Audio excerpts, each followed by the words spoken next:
I could offer you my opinion right now, but Jackie, in all honesty, it would probably be a bit of disservice, because we frankly don't have enough information yet. We're just now getting to the point as a government, as a society, because at the end of the day, we don't know what we're dealing with. And frankly, all options have to be on the table until they're no longer on the table.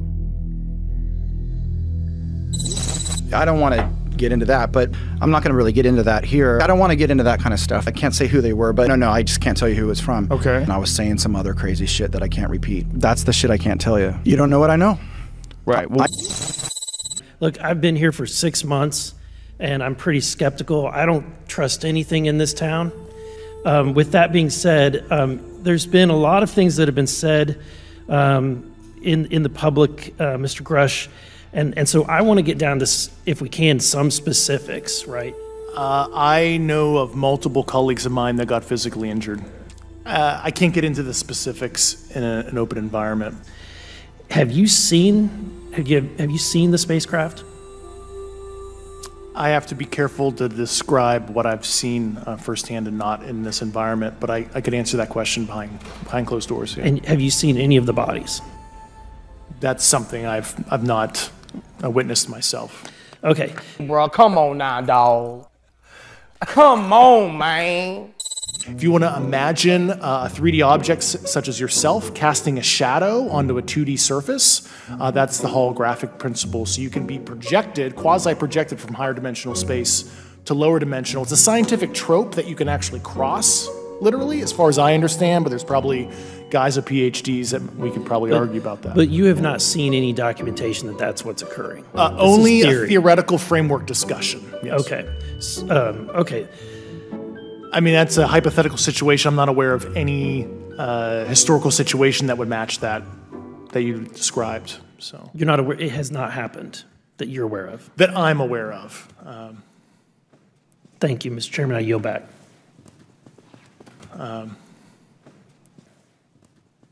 Right.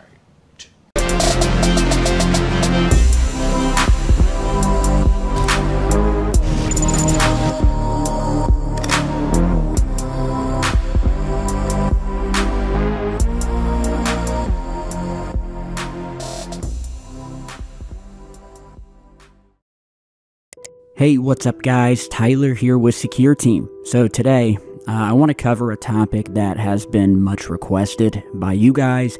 I've been wanting to cover it myself, but have shied away for a little while because I just pretty much wanted to see what happened. And I'm, of course, talking about the recent UFO whistleblower news, that of Mr. David Grusch, his claims about aliens and UFOs, his meeting with Congress, some new revelations that have just hit the web, and a whole lot more. So let's kick things off by diving headlong into the enigmatic figure of David Grusch, who, if you don't know or you've been living under a rock lately, Grusch is a 36-year-old retired Air Force intelligence officer. Not exactly someone you'd consider a fringe conspiracy theorist, but he served as an advisor to the Pentagon's Unidentified Aerial Phenomena Task Force, which is obviously a resume that would definitely make you want to sit up and pay attention. But what exactly is Grusch claiming? What has he claimed? And well, this is where the story starts to blur the lines between a Hollywood script and real-life events. So Grusch testified before Congress recently that he had inside knowledge of a decades-long secret program by the US government to reverse engineer extraterrestrial aircraft or spacecraft. He also spoke of, quote, non-human biological material recovered from purported UFO crash sites. He even went so far as to accuse the government of employing, quote, administrative terrorism to silence those who want to disclose the truth. These are bombshell claims that, if proven, could rewrite the history books. I was my agency's co-lead in unidentified anomalous phenomena and transmedium object analysis, as well as reporting to the UAP task force, UAPTF, and eventually, once it was established, the All Domain Anomaly Resolution Office, AARO.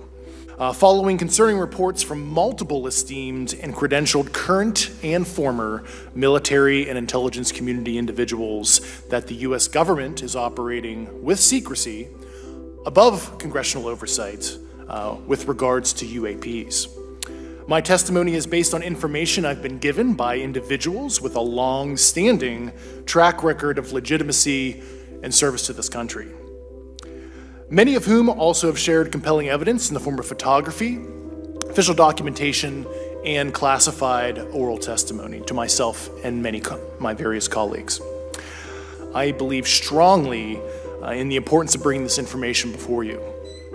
I am driven by a commitment of both to truth and transparency, rooted in our inherent duty to uphold the United States Constitution and protect the American people. I'm asking Congress to hold our government to this standard and thoroughly investigate these claims. But as I stand here under oath now, I am speaking to the facts as I've been told them. I was informed in the course of my official duties of a multi-decade UAP crash retrieval and reverse engineering program, to which I was denied access to those additional read-ons when I requested it. I made the decision, based on the data I collected, to report this information to my superiors and multiple inspectors general, and in effect becoming a whistleblower. As you know, I've suffered retaliation for my decision, but I am hopeful that my actions will ultimately lead to a positive outcome of increased transparency. Thank you, and I'm happy to answer your questions.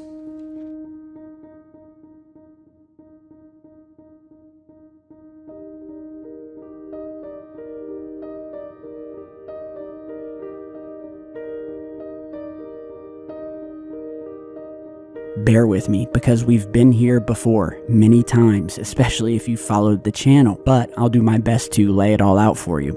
So here's where we hit our first roadblock. It is a fact that Mr. Grusch, despite all of the media coverage as of late, openly admits that he has never seen any of this extraordinary evidence firsthand himself. His entire narrative is built on secondhand accounts. He told the House Oversight Committee, quote, "I was cleared to literally all relevant compartments and in a position of extreme trust in both my military and civilian capacities." So he has security clearances, but no firsthand evidence at all to share, which to me is very intriguing, to say the least. So that's first things first, if you didn't know, and to bring you up to speed. Mr. Grusch, from all appearances and from what I've seen, did serve in the military and does have a pretty admirable record. However, some new light was shined on that just in the last couple of days when The Intercept put out a new article digging a little deeper into Mr. Grusch's past. And so in this new article, which I will link down below, journalists obtained police records under the Virginia Freedom of Information Act, revealing some troubling aspects of Grusch's past. On October 1st, 2018, Grusch was committed to a mental health facility, partially due to a report that he had made a suicidal statement. This episode was triggered when his wife accused him of being an alcoholic and suggested that he seek help. The complainant in the police report stated, quote, that her husband asked her to kill him and that he was, quote, very angry and that the guns are locked up, end quote. And this can all be found right here on the article via the Loudoun County Sheriff's Office. The article also states that Grusch did not respond to a request for comment, but on this past Tuesday evening, a man named Ross Coulthart, an Australian independent journalist who covers UFOs and has interviewed Grusch, posted a statement attributed to have come from David himself, which stated, quote, "It has come to my attention that The Intercept intends to publish an article about two incidents in 2014 and 2018 that highlights previous personal struggles I had with PTSD, or post-traumatic stress disorder, along with grief and depression." Grusch's wife, Jessica, did not respond to several requests for comment. The article further states that a former colleague of David's expressed shock that he was able to retain his security clearance after the first 2014 incident, which was also documented in public records obtained by The Intercept. His wife had again contacted the sheriff's office to report that Grusch was, quote, drunk and suicidal. She told him that he was an alcoholic and he needed to get help, and that he replied to her by saying, quote, "I've just been waiting for you to kill me." The report also stated that the man referring to David, quote, could be violent and very strong, with the case report further describing law enforcement officers having to detain Grusch under an emergency custody order, taking him to a local emergency room where a mental health specialist decided to ask a magistrate to issue a temporary detention order. And that's what happened. An officer transferred David to Loudoun Adult Medical Psychiatric Services, which is an inpatient program, and this incident is very similar to what had occurred previously in 2014. So you can go and read the full article. I'll post a link down below. Now, to make matters more complex, Ross Coulthart, the Australian journalist I mentioned earlier, and who had interviewed Grusch previously, defended him, saying that these incidents should not tarnish Grusch's credibility, then suggesting that someone inside the intelligence community leaked these records to The Intercept. And it adds another layer of conspiracy to an already convoluted story. Shortly after he testifies, get this, he's contacted by a news organization, The Intercept, asking about his mental health records dating back some 5 years earlier. Coulthart told me he believes the government may have leaked those files in an effort to discredit the whistleblower. Take a listen. The only other place that had this information is the intelligence community, and somebody so that's the inside the intelligence community leaked it. For anyone to seek to use the suffering of veterans, people who are dealing with PTSD, is utterly reprehensible. It's contemptible and it should be exposed. There should be an investigation into how a sensitive file like this was so obviously leaked within the intelligence community to try and discredit a good human being. Was it about his mental health? Why did they start to look into his mental health? Did it just randomly occur to this genius journalist? Or were they tipped off? Now, look, they have every right to publish this, especially if they got it by a public records request. But are they doing it for the right reasons? What is the goal in reporting on his health? Do you need to know that he had a bout of mental illness that he got treatment for and moved on, so much so that the government never changed his classification status in terms of his ability to see confidential and secret information? So why would you bring it up? What good reason could you, because you need to know? Suspicious at best. Back with us tonight. You know, I just have to pause here and say that I find it quite comical that Chris Cuomo, of all people, the former newsman and head of mainstream news propaganda over at CNN, the man who was fired from CNN due to multiple cover-ups and scandals involving himself, as well as covering things up for his brother, former New York Governor Andrew Cuomo, would sit here and talk about the ethics of news reporting or doing background research on someone, which of course he is only doing and is only attacking the Intercept story on Mr. Grusch over because the very interview that David did with Mr. Coulthart was for the very network that Chris Cuomo now works for, which is News Nation. Go figure. Can somebody say conflict of interest? Can somebody say that Chris is a bit biased here in his attacks against The Intercept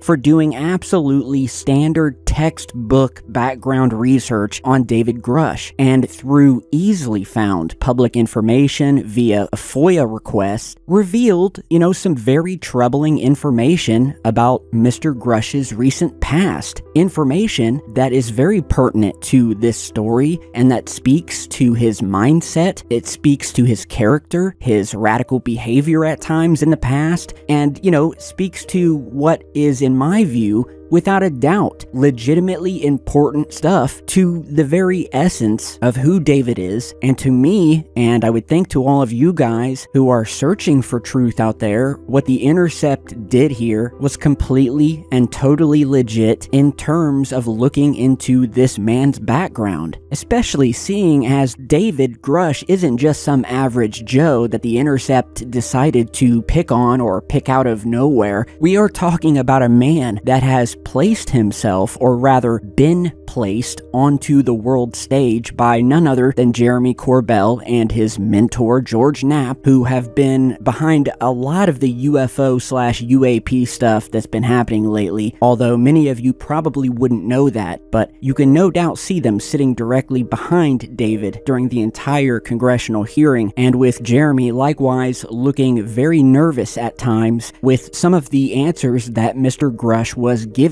to the congressman. But again, they didn't just pick David out of nowhere to pick on or anything of that nature. David Grusch is a man that is making what many, I think, would agree are some of the biggest claims in human history. And because instead of running with David's entire fantastical story at face value, like most of the media right now, and wanting to dig a little deeper into David's past like a good researcher, that they are somehow, and by they I mean The Intercept, attacking him. They are somehow attacking David Grusch simply by looking into this somewhat disturbing history. And I'll put it to you guys this way. With the amount of pure hatred, slander, and online bashing that I myself have gone through over the years with any and every little hiccup or personal issue or event that I've personally gone through and that has been plastered all over the web, which continues even to this day, if someone like me is going to be held to the fire like I have over personal things that have occurred in my life, me being just some YouTuber and UFO research hobbyist, then I think that same standard should be held to a man like David Grusch, who decided to sit in front of Congress and the world and say the things that he has, made the claims that he's made, without being allowed to cry foul when, God forbid, someone looks into his past, which has only occurred as a direct result of the attention and media frenzy he himself has created. However, what David is going through is not an attack. It is simply part of the research process for a man who is making the claims that he is making under oath in front of Congress regarding alien visitors coming to this planet. We all go through issues in life, and I see nothing from the Intercept article being spouted by people like Cuomo here that would tell me anything nefarious was going on with the Intercept or what they were trying to do. They were simply trying to do good journalism and not just simply be a yes man like everyone else using this story for clicks or to increase their own brand and celebrity and so forth and so on. But again, guys, that is just my take. You're either for being a critical thinker and getting the full scoop and background of someone, or you are against it. Can't be both, in my view. So what are we left with? A man with impressive credentials, making groundbreaking claims, but with zero first-hand evidence. Throw in a couple of personal struggles that came to light, and we've got a story that's as compelling as it is frustratingly elusive. It is strange that information like this that would go to his mindset, especially across many years, was not brought to light before he was paraded, in front of Congress and through every international news type interview or documentary out there known to man. I mean, this is some pretty, serious stuff. The guy had to be locked up in a psych ward. But as always, you guys make of that what you will. So what do we know so far? Despite all of the media coverage, David Grusch, while seemingly a very, cool-headed, nice guy, definitely has a rocky past that is on file, and we know for a fact that nothing he has said, even to Congress, has been firsthand witnessed by him. It has all been essentially hearsay, or things told to him by other people that have basically remained nameless. And despite the continued news coverage and no matter how many more interviews, that's pretty much the full scoop on him. Compelling credentials, sensational claims, but alas, no smoking gun. And, the list goes on. David Grusch is not an isolated case and is part of a growing group of individuals such as Lou Elizondo, Tom DeLonge, Jeremy Corbell, and others who have all risen to prominence with tantalizing claims about UFOs. Lou Elizondo once held the reins of the Pentagon's UFO hunting program, who has released declassified videos and pilot testimonies that have certainly ignited public imagination. However, none of it constitutes definitive slam dunk evidence of extraterrestrial visitation. Now, before we get further carried away in the whirlwind of modern-day UFO whistleblowers and self-proclaimed UFO experts, I believe it vital to remember the cautionary tales of the past. Throughout all of this that I've been watching over many, many years and reporting on, one name that should ring a bell is a guy named Richard Doty.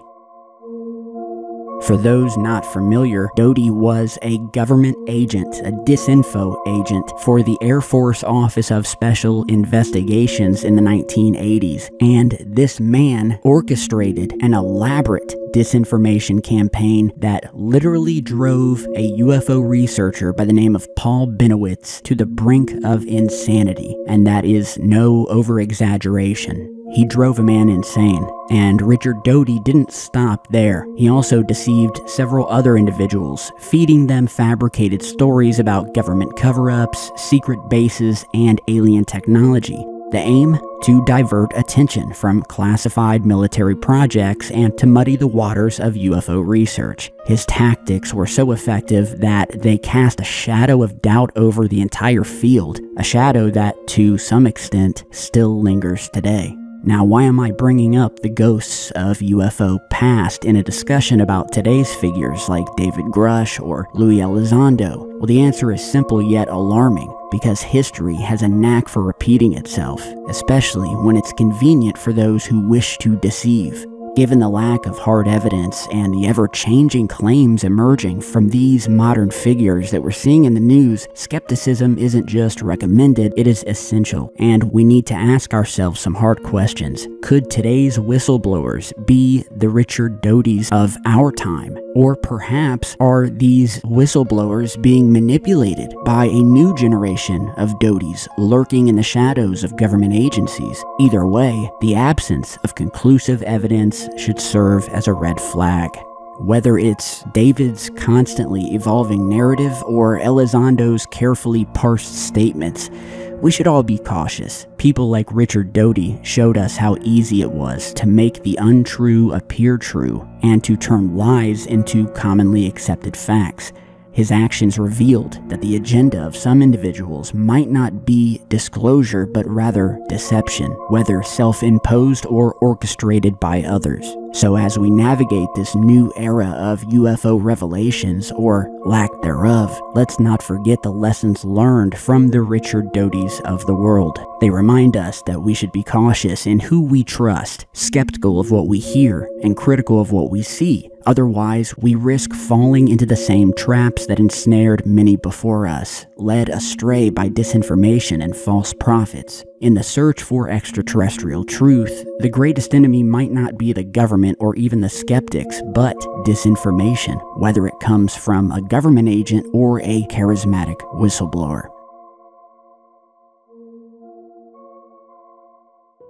Now, a few other notes that I have here about David, and these are purely my own thoughts, opinions, things that, I've noticed about him or other past whistleblowers like him.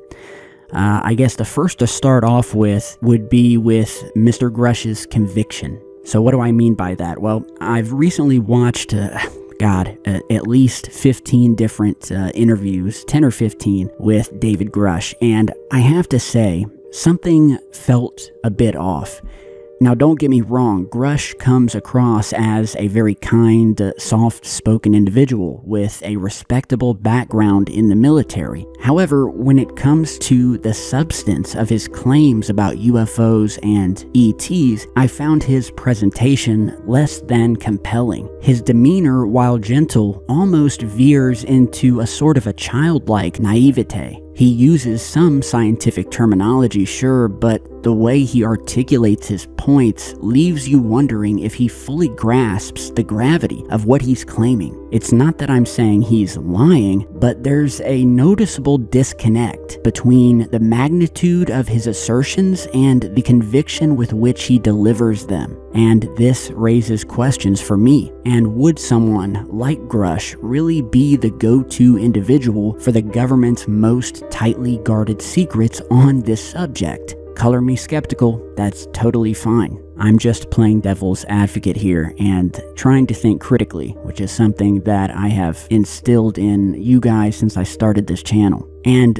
look, folks, I want to tackle another common misconception head on, which is the idea that the military background of someone automatically equals credibility in the realm of UFOs and extraterrestrial claims. A solid military career is commendable and offers certain expertise, but it doesn't make you infallible. It doesn't mean that you're immune to exaggeration, misinterpretation, or even disinformation. And let's take Mr. Grusch or Commander Fravor, for instance.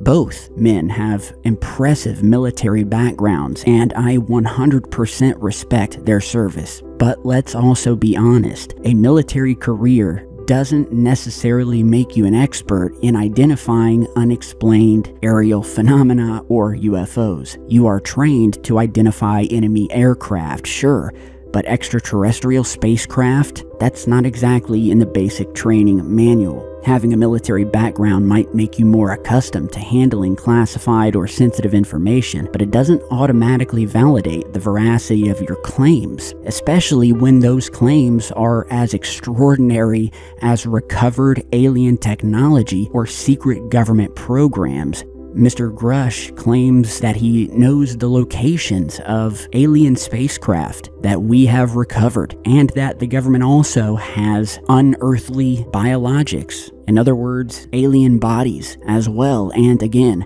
extraordinary claims require extraordinary evidence, not just an extraordinary resume. And let's not forget the human element here. Military personnel, like all of us, are susceptible to biases, errors in judgment, and yes, even the allure of the spotlight.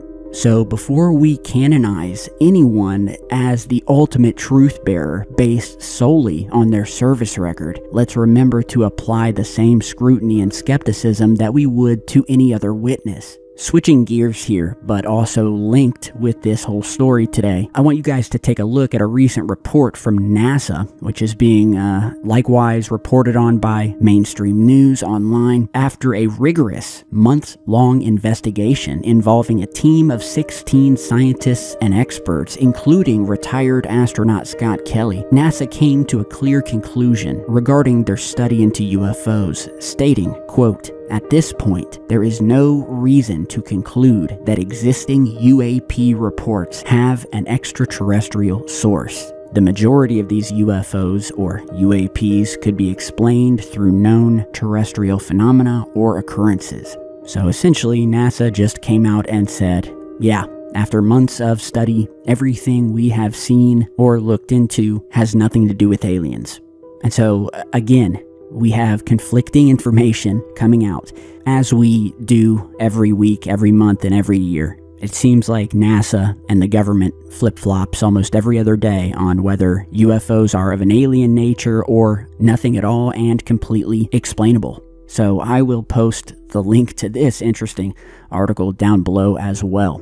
So, that's pretty much the scoop on David Grusch. He has no doubt, as the people that have come before him, brought, more attention to the UFO phenomenon, but we've had that for many, many years.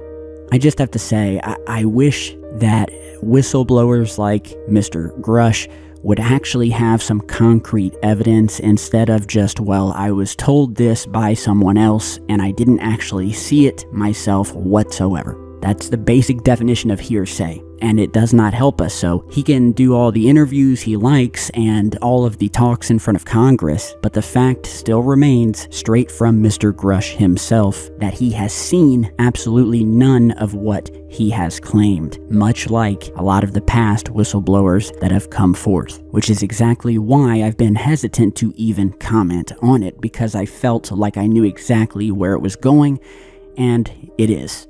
This is not a matter of me hating on David or anyone else or being jealous. This is about accountability and critical thinking and rigor in the pursuit of truth. And while Secure Team 10 may just be a YouTube channel, we have reached over 1 billion people, released tens of thousands probably by now of pieces of UFO footage, imagery, and data, which although it may not be definitive all of the time, it's something tangible that you guys can actually see or listen to and make up your own minds on. But anyway, you guys tell me what you think of Mr. Grusch. You know, I'm on the fence. I've tried to present the more skeptical side and view of this media storm lately surrounding him, just to make things equal. And he may be telling the truth about every single claim he's made. And if so, that's awesome. And I can only hope that some evidence comes of it, you know. But again, we've been here before over many, many years. And so if my faith isn't, you know, going through the roof, then you can forgive me and understand why. Today's video is simply a call to uphold the integrity of UFO research. And as always, it's an invitation for each one of us to be discerning, to question, and to seek the truth relentlessly. Because at the end of the day, the quest for truth isn't about who gets to take the credit. It's about getting closer to the answers that have captivated humanity for generations. So I want to thank you guys for being part of this incredible journey thus far. And as always, give me your opinions down below. Like this video if you found it informative. Stay tuned. Follow me on all of my social medias. Support the channel on our Patreon page or our merch shop. We have some good new merch up. It really helps, as you know, and when it comes to UFO footage and new information that you can see with your own 2 eyes, that is coming in my next video as always. So you guys stay safe, stay tuned, and I'll see you back in just a bit.